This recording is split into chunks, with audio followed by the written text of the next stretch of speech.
much. No big deal. Yeah. Just letting you know. Me, Joe Rogan. Awesome. I love it. I love it. I love it. Okay, so whenever you're ready, I think we got a little preamble going there, which is good. Yeah, Yeah. I will start sort of by introducing myself. So my name is Madeline, as you know. So I'm actually in fourth year at UVic, and I'm in bio, which is a little bit off of what our club stands for, but I sort of ended up in the club through, I did Model United Nations for the first little bit of my degree, and then met some people who were in poli-sci and who were connected to this club, and then here I am. But I'm originally from Calgary, so I'm an island transplant at the moment, but definitely enjoying being out on the island. But yeah, so that's a bit of my background. And then before we sort of get going, I am going to just do a quick territorial acknowledgement. So we just want to acknowledge with respect that we live upon the Songhees, Esquimalt, and Wasanich people's territory, and that their vital relationships with the land continue to this day. And so we just wanted to start all of our interviews off with that.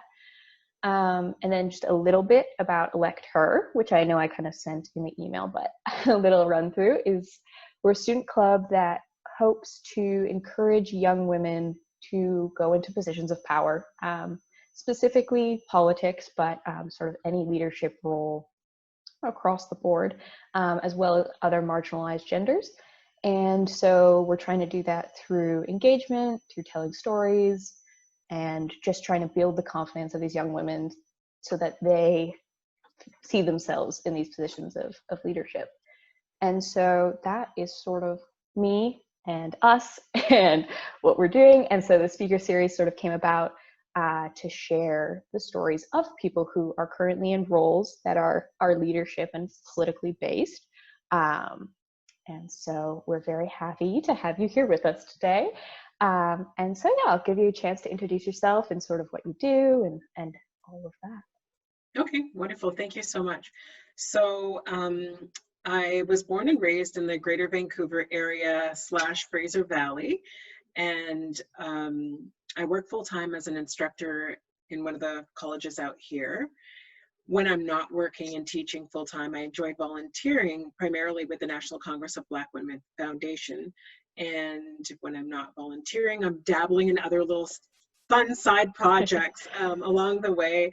And when I'm not doing that, I enjoy walking in nature or traveling when we're able to. And one of the things I'm most passionate about is really helping to empower people in the community. Yeah.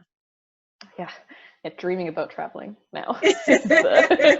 A lot of traveling to enjoy our local communities, though, right? So I think that's one of the beautiful things, because we are in beautiful British Columbia out here. So there's so much to see and do and just enjoy within our own community, right? So yeah, it's definitely a new appreciation now that definitely. A little bit forced, a little bit forced, but appreciated. Yeah.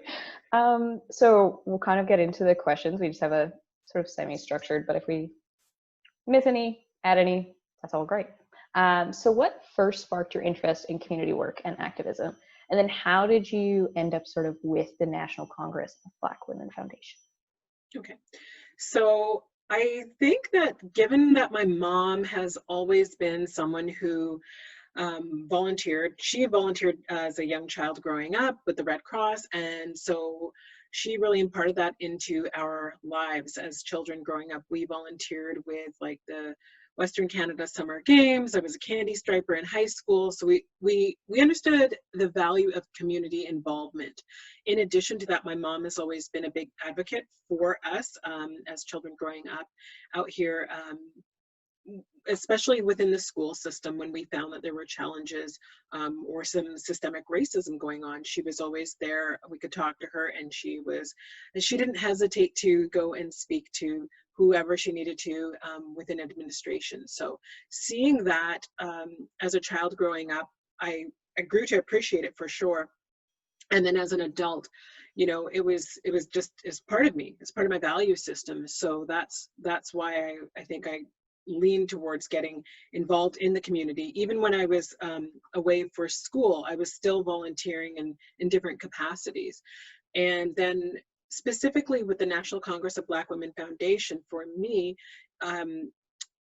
they were, the Congress was very instrumental for me as a child growing up, because I grew up out here and the Congress has been around for over 35 years. So they used to host summer camps for kids, and that was a great way to bring community together and learn a little bit about histories of African histories, Caribbean histories, and again, just to connect with other young youth people within the community that we wouldn't ordinarily get to connect with, because a lot of us lived throughout and all over the Greater Vancouver area. So that's kind of how I was introduced to the Congress, and I knew about them. And as an adult, I wanted to give back to the community, and I reflected on the role that the Congress played in my life, and that's why I decided, you know what, this is an organization that I wanted to start working with. So yeah. And for those who end up listening, who don't really know what the Congress does, do you mind giving just like a quick rundown, little synopsis? Absolutely. So the National Congress of Black Women Foundation primarily works on education and supporting Black women and their families in the community. So we've done things such as helping new immigrants or refugees with their immigration documents. If they're not sure how to fill it out or where to go, we're there to support them. Housing, food insecurities. Those are some of our main things. We do a lot of education as well. So about, I would say, around 2005 or so, when I returned to Canada and I did some work with the Congress, they were doing a lot of AIDS education because there was funding through the government to do some of that. So they did a lot of outreach within the community. Some other stuff that we do would be providing support for families with respect to just building community. So we do events such as like a family day event where we bring, we have people come together and the kids can meet each other. We have entertainment and again, building community. We do an annual legacy dinner to honor the contributions that our community members make. So those are some of the things that we do.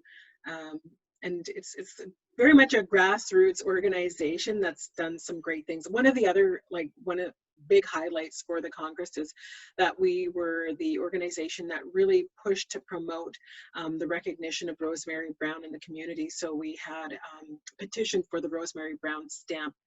So that's a big thing that the Congress did many years ago. Mm-hmm. Wow, yeah. Okay, thank you. That was a good. So as you kind of talked about already, like how you got into charity work and all of that, but was there a moment or sort of like point in your life when you were like, yes, this is sort of the charity or work that I kind of want to do? Absolutely. So as I mentioned, the Congress was a part of my life as a child. And then when I graduated university in the US and came back here, back home, there was an opportunity for me to do some contract work with the Congress. It was for a book, and I was excited. Absolutely. It gave me an opportunity to connect with so many of our community members that I had, been disconnected from because I was away. And that was amazing. That was wonderful. I loved it. So that was around 2006 or so. Fast forward, life happened, and then in 2018 or so, end of 2017, 2018, a friend of mine who's also been involved with the Congress told me that they were recruiting, and she's like, I know you're in grad school.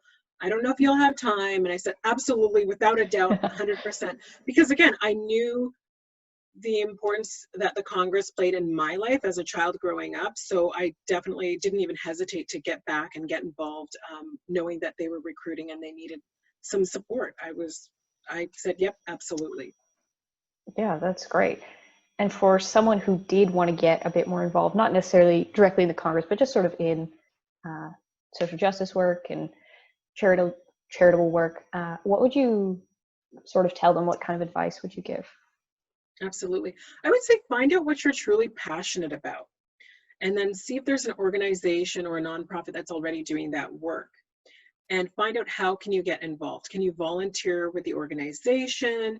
Are there paid positions?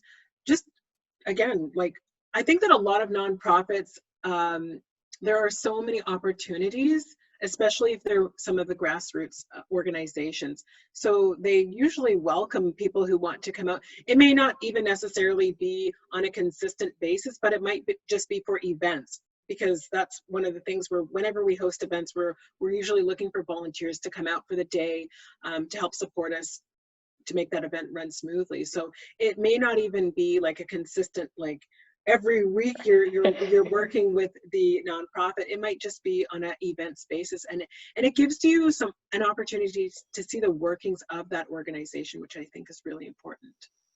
Yeah, for sure.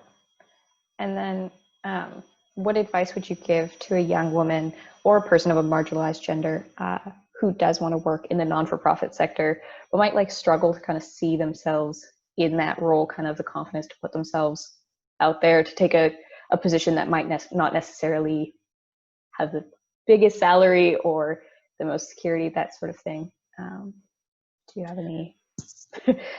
Yeah, for sure. So I guess kind of going back to my work as my full-time work is in employment counseling related work. So I would tell the person the same thing I tell my students, which is to do an informational interview.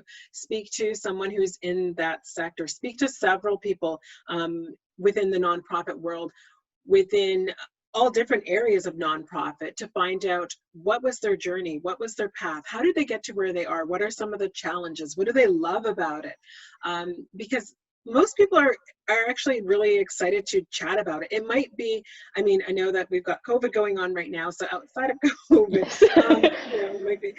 But one of the things is, sometimes it's just a matter of going into their office space, or, while they're doing what they're doing, if you can sit there and have a conversation, so that they don't necessarily have to stop what they're doing, and they can have a conversation with you, because oftentimes in nonprofit, they're so busy, it's hard to find that time.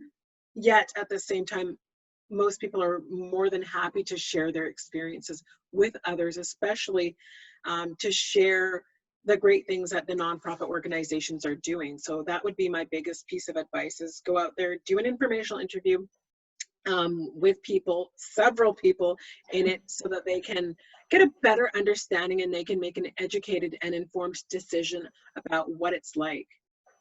And sorry, I actually didn't know that you did education or career counseling as well. How did you end up in that role? Well, my life path and journey has been kind of all over the place. I would say that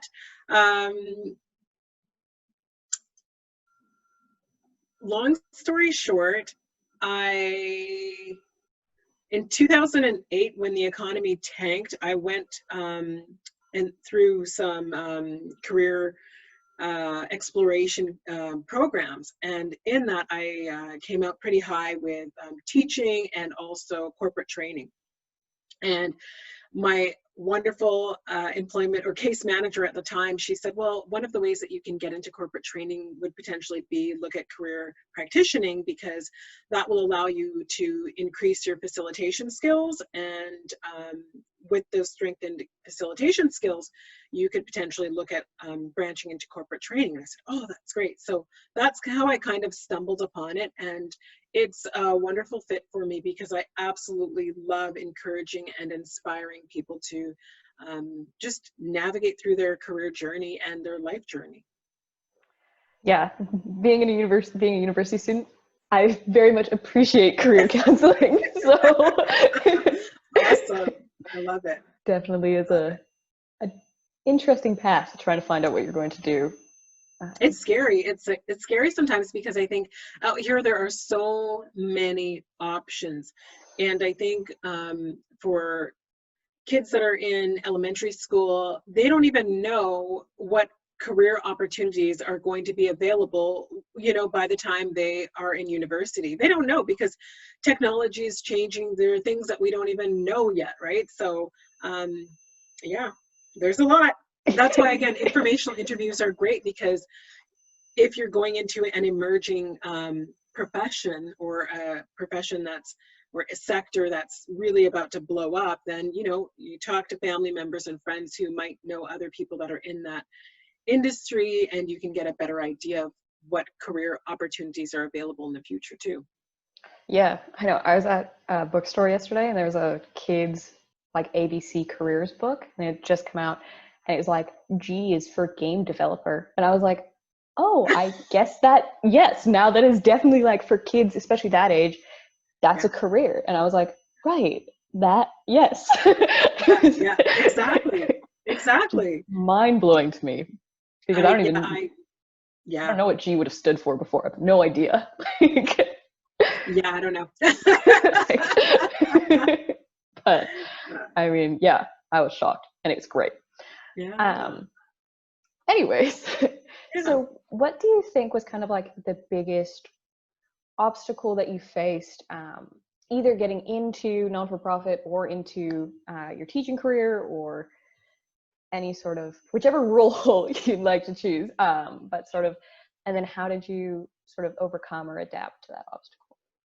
Sure. I think that being a Black woman in higher ed has definitely, there have been some obstacles in there out here, in particular because there's not a high representation of Black people within higher ed. So there's not always the support, and there's definitely systemic racism out there. So as someone who's navigating through the system, it can be frustrating, it can be overwhelming, it could be exhausting. And so I think that the work that I do with the National Congress of Black Women, it really helps me to build community, so that I can have additional support as I'm navigating through my 9-to-5 career. And it also allows me to really just share in some of the accomplishments that people are doing and highlight them, right? So although there are some challenges in my regular job, I also have an opportunity to, again, nourish and build myself through the community that's here with Congress. Yeah. And then what do you think was kind of like your biggest learning opportunity or learning curve on that sort of note? Yeah, so I would say it's so important to learn the lay of the land first, wherever you are. So sit back a little bit, listen to others, ask questions before you go and make these grand suggestions. I think back to myself when I first graduated university, and I had so many ideas of what I wanted to do, and those are great. It's important to understand the history, though, of an organization, why they do what they do, because a lot of times there's so much historical knowledge that we need to consider.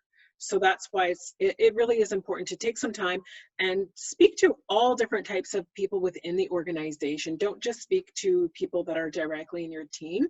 So I definitely experienced that when I was at this higher ed institution in particular. I had a colleague who was very close to retiring, and we would spend some time just chatting, and so because she had so much institutional knowledge, and it was great, right? We would just sit there and she'd tell me some of the stories, and I loved it, right?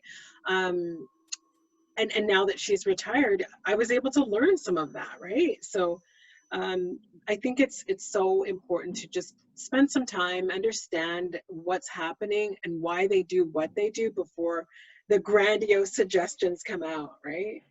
Yeah. And sort of following off of that, what would you say is like your why? Like why I do what I do? Yeah. I think that I do what I do. I think that it's my calling. That's it. I think that this is my calling. I'm living in my purpose.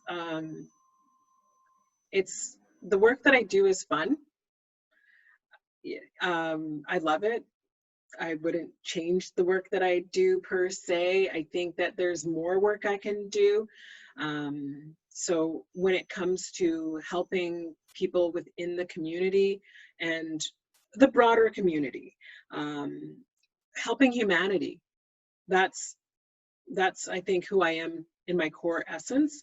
You know, as we're speaking, one of the things that just came up in my mind is I remember when I was in elementary school, I was probably maybe in about 10 years old or so, and they were giving out the little awards that they give out to kids, you know. And I remember I received a humanitarian award. You Wow. know, I think that, you know, at that age, but Yeah. whoever the teachers, whoever whoever nominated me for it, they saw something in me. And I, you know, I don't really think about it because I'm somebody who kind of just focuses on the future and not really reflects on my past accomplishments. But I've definitely, I think I've lived up to that. And then I think of myself as an optimistic person. So again, I've been a part of something like an optimist club, I think Right. in elementary school or something like that, right? So like these little things, I think that just really helped to feed who I am, and it just, you know, the snowball happened. So I think Yeah. that kind of taps into the why.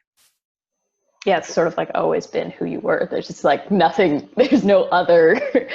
That's just who you are, which is, I think so. yeah, well, I mean, so far it seems like it's going great. So, and Yeah. so how do you think your sort of like lived experiences, sort of talking about the past and all of that, and identity, have allowed you to kind of help the Congress and even in your other work, uh, helped bring sort of new perspectives, had them develop in new or increased kind of ways? For sure. So again, being someone who was born and raised in this area as a young Black girl and then as a Black woman, it gave me quite a bit of appreciation. And because I've met a lot of people who were not born and raised here, so I have this historical experience that not so many people have.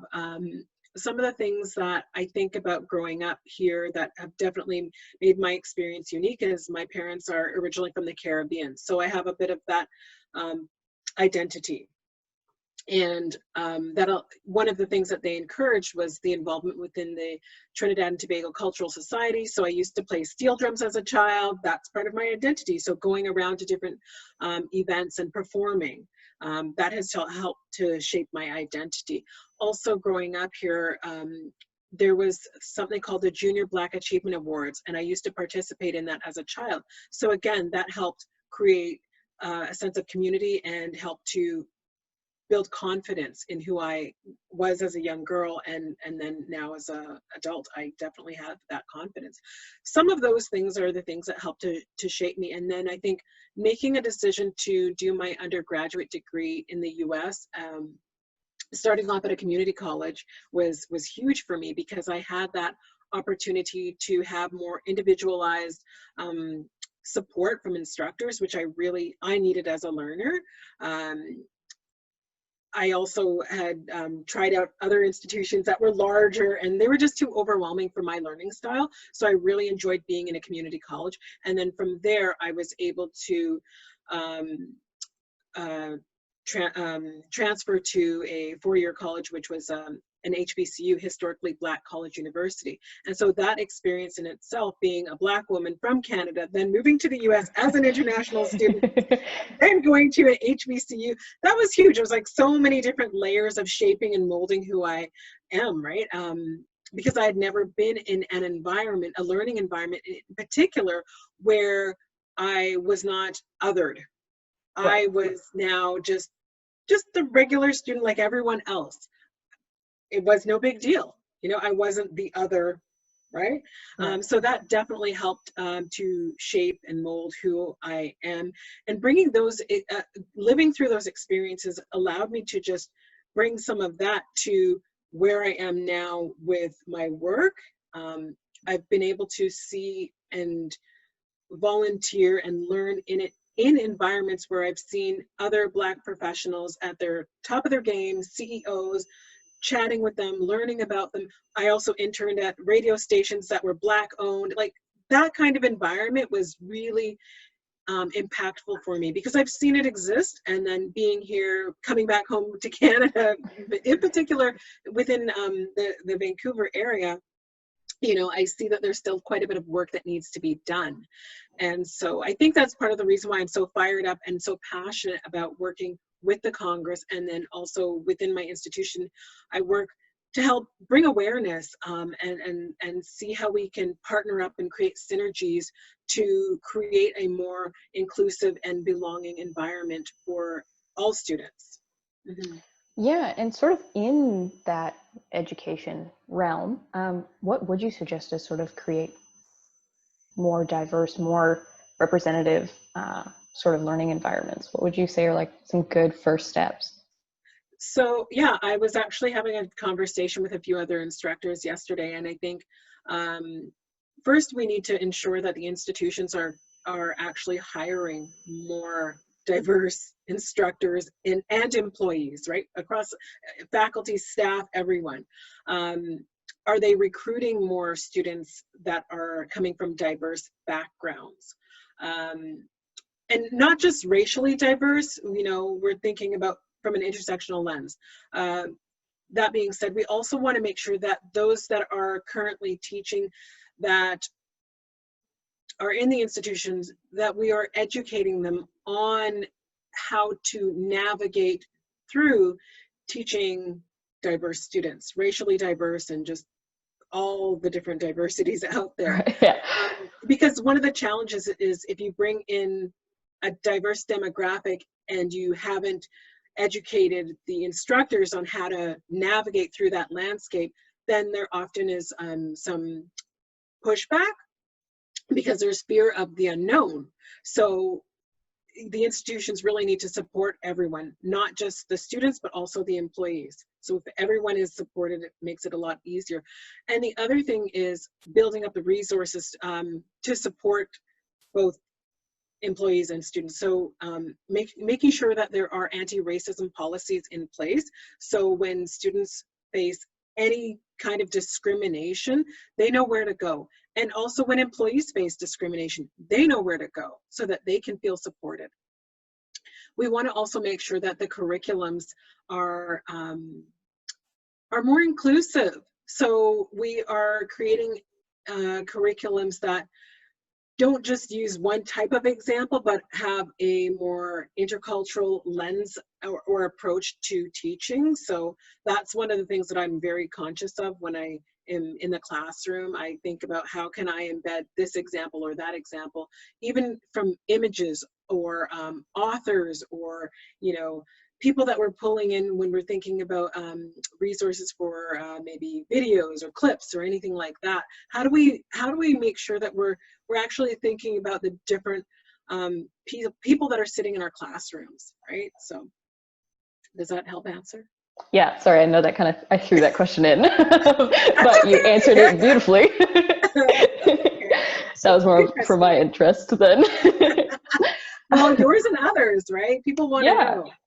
Yeah, for sure. And I definitely think it can be an overwhelming start for a lot of people. And so having sort of steps or first baby steps are definitely nice to have laid out.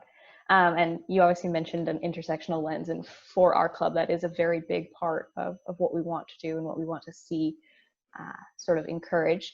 And so how have you in the Congress applied an intersectional lens to sort of the work that you do? Obviously, it is a niche sort of foundation, but because it is, obviously, everything is intersectional, there's a lot more to everyone's identity. So just sort of how has that filtered into what you guys do and what you do as an individual? For sure. So we primarily work to support Black women and female identifying individuals and their families.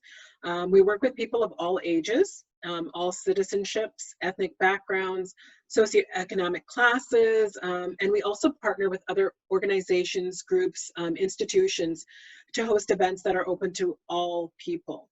Right. So, for example, if you come to our Family Day event, the children that attend there and the parents are of all different racial backgrounds. And again, there's children, there's multiple generations, right? It's an intergenerational kind of event.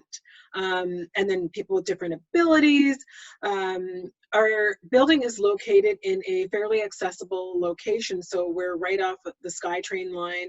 So that's awesome. And then our building has elevators and stuff like that. So we try to keep it as accessible as possible. And then the events that we host, we try to keep them as financially accessible as possible. So we have events that are by donation or lower cost. And then we have some higher end events as well, like our legacy dinners, more of a higher end event. But outside of that, again, we've got a lot of things that are free for kids, so that we can, again, reach people from all different levels of where they are in life.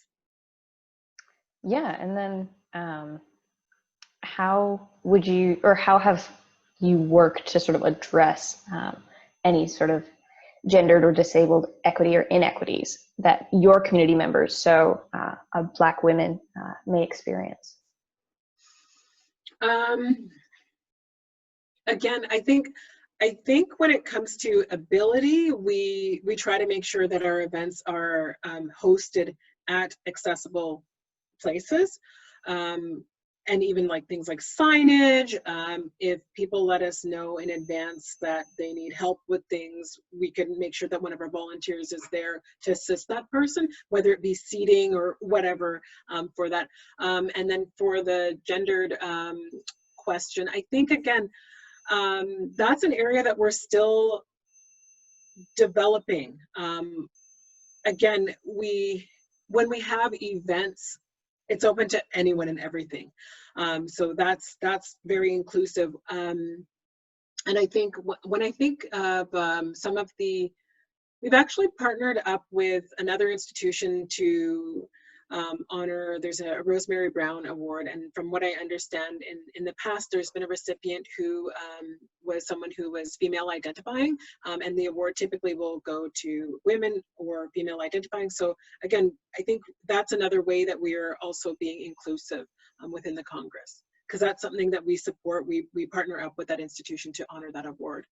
Yeah, that's great. Yeah. And so based off of sort of like what you've mentioned and sort of just the work that you've done, you emphasize sort of like value-based leadership and value-based work. So what would you consider your values to be? I know we've kind of covered it, but using just adjectives. Well, I got a lot of values, so I'll tell you some of them. I made some notes. I think that community development is definitely part of my value system, as well as education, wellness, healthy living,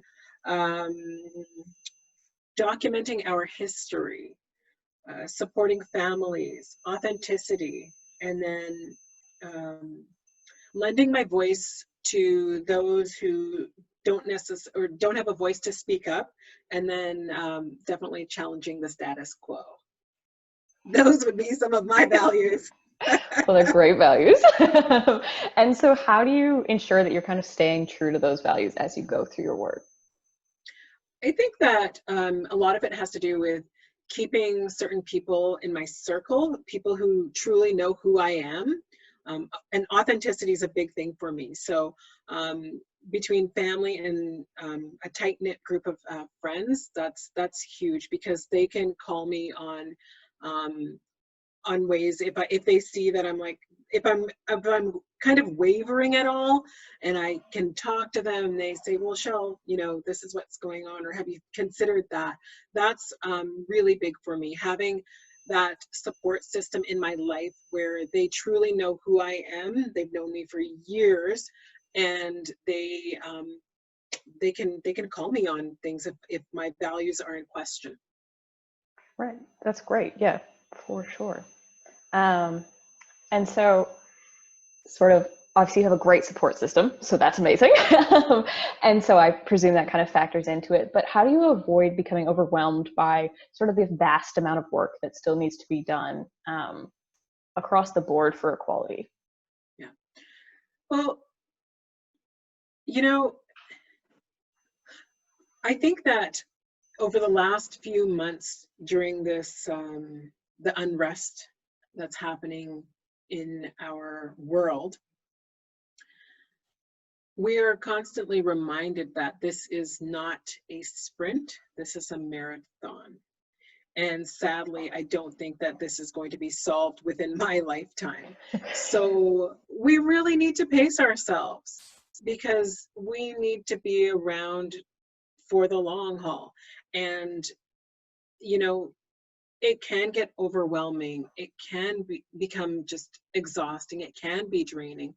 So that's where it's important to recognize how we're feeling and take a break, take a pause, and it's okay to do that, and you should do that so that you can stay healthy and continue this journey, because it really is a long journey. There's lots to be done, and it will take I think a few lifetimes, a few more generations. Yeah, which you're doing probably more than you need to in your time, so you're speeding it along a little. And so mentioning the pandemic, actually, one of the questions that we've been asking everybody, more just out of interest, is how do you think the pandemic has affected women in leadership and women in general? And then how do you think that's going to shape women's careers sort of going forward? For sure. So I think that the pandemic has had some positive and negative impacts to women, for sure. So I'll start with kind of the negative, then I'll go into the positive, and then we'll talk about the future. As far as some of the negative sides to the pandemic is, we know that many women have had an increased burden in childcare issues, and then if they're working from home during the pandemic, while they're juggling their at-home duties, maybe parenting, and then at-home schooling, that's increased pressure and stress. Women make up a large population for the frontline workers when we think about nurses and care aides that are working in long-term facilities. That's another thing that we need to consider. We also recognize that there are many women and children that are isolating at home and who also face daily abuse or violence. So that's going to impact them and their children. Some of the positive things or sides to the pandemic would be, I think, recognizing that there are some of us who are privileged enough to work from home, and so they can potentially repurpose their time so that they can spend it on maybe enjoying their time with more loved ones, or focusing on self-care. Working from home also gives people a little more autonomy, right? If they are usually in an environment where they're being micromanaged, this gives them a little more breathing room, which is going to help them in their mental health. The pandemic has also allowed us to hear from some of Canada's top women in the health sector, such as Dr. Bonnie Henry and Dr. Teresa Tam. So I think that's awesome. As far as in the future, I think the pandemic has allowed people to be a little more empathetic on on some of the challenges that women face when they are working from home and they are also a parent. It also allows employers to be more open to employees who want to work virtually, and it will give them potentially more autonomy and flexibility when they are working from home.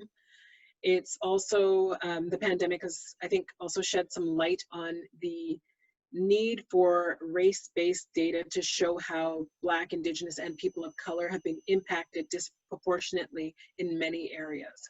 So I'm hoping that it's like, okay, yeah, we actually need to collect this race-based data, right? Disaggregate it for sure, right? Data. Yeah, sort of like push everybody in the right direction. I know I was in one of my classes the other day, there's a disclaimer because lots of my classes aren't live anymore. They're all pre-recorded.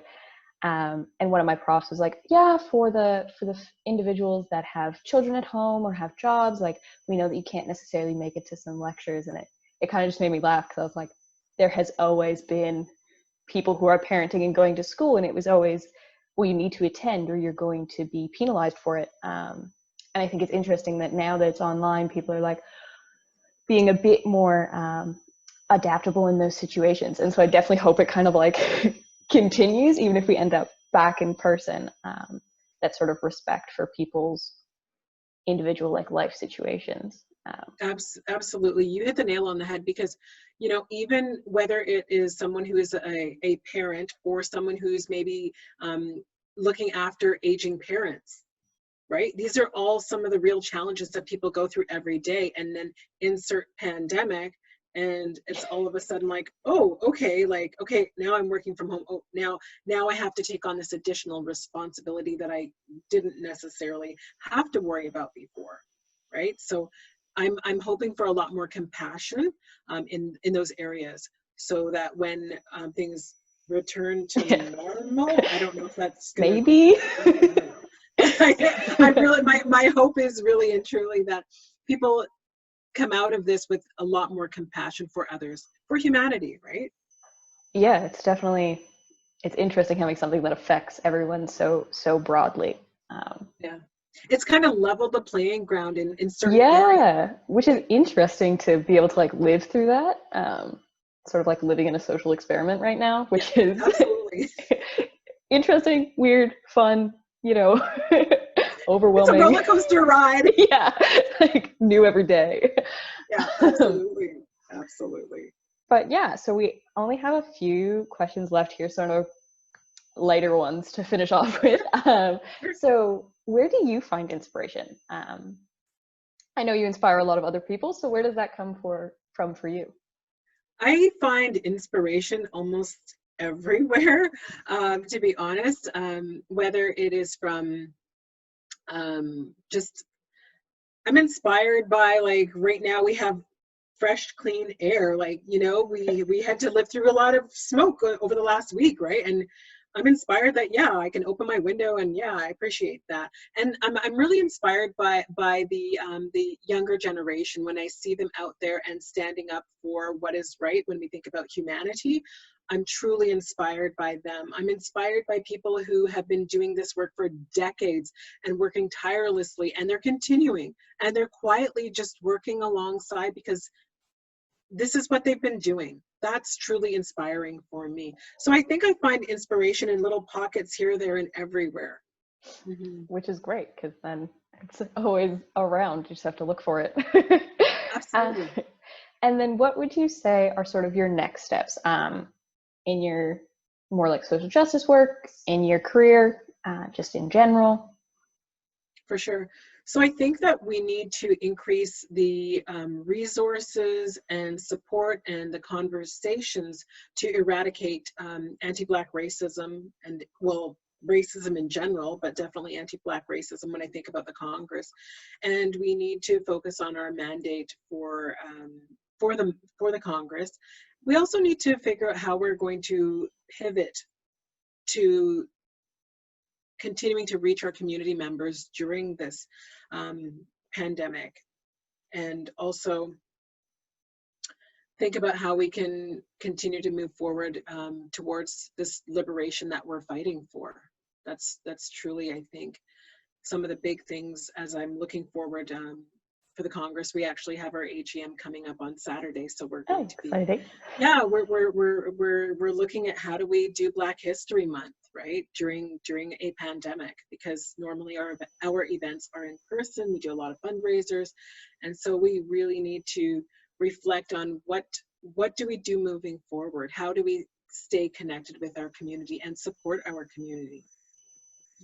Yeah, I definitely think creativity has been the key of this last little bit. But yeah, that was sort of all of our questions. And I really do appreciate that you took the time to speak with us today and answered all those questions beautifully. And so is there any like last messages that you'd like to leave off with, or any other topics you'd like to address before we head off? Nothing too major. I guess I think what you all are doing is wonderful. I think this is a great project. I think it's important for women and female identifying people to really have their voices elevated and amplified, because we are doing some great work and we are still not at level playing fields, right? So I think that this is a great project. I'm so honored to be a part of it, and I'm excited to see how it continues to unfold. You all are doing a great job, so thank you so much. Thank you. It's been super exciting, and hearing everybody's stories, I'm just so Where do I find inspiration? From these talks. Awesome. And so I really, again, really do appreciate it. And I will let you know when it goes up. And if you ever need us for some reason, even just spreading the word or sharing events, let us know. We're here to help. Wonderful. Absolutely. Thank you so much, Madeline. Thank you as well. Have a good rest of your day. You too. Okay. Thanks. Bye-bye. Bye.